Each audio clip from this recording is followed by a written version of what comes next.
Yesterday I read you a page from my new book, Supercharged, and it was a new perspective on your physical body and your physical health.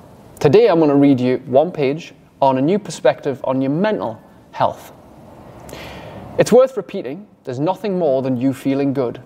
Most of us know someone who's been affected by suicide and or mental health problems in some capacity. Perhaps even you yourself may be in a place where mental health is a daily struggle.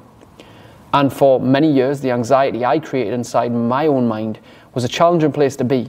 So these next few paragraphs could be vitally important to helping you change your view on your own mental health. In case you haven't realized already, your physical health, your movement and what you put into your body has a direct impact on your mental health.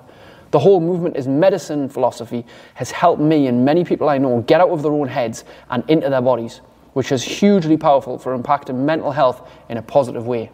To add to that, if you describe the following as shit, my life, my appearance, my sleep, my body, my mental health, my anxiety, my depression.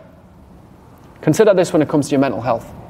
When you say my anxiety or my depression, when you believe something is yours, i.e. you refer to it as my, it becomes your property and you don't want to let go of it.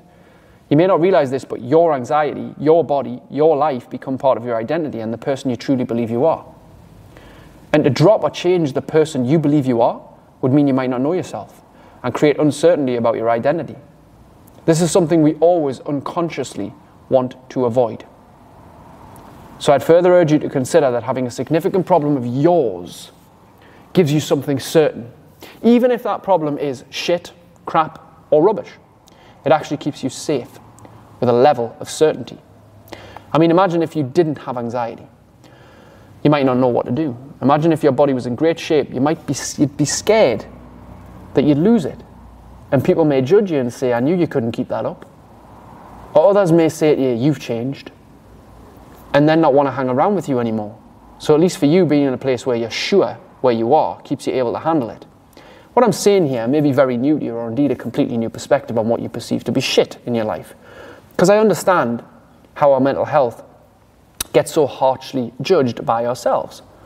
In reality, it is harder to be positive. I totally get this. Finding things to complain about and see as negative often finds us significance and sympathy from others because most others can relate to our problems. And through relating, we don't feel alone. And we don't feel too exposed. So it's often easier to keep our problems we have because we are accepted and invited into certain circles because of them. Hell, you'll start to know this to be true when you start the gym and stop getting pissed, drunk, intoxicated every weekend. You'll sharp realize how much those people you hung around with loved and wanted you to keep your previous problems.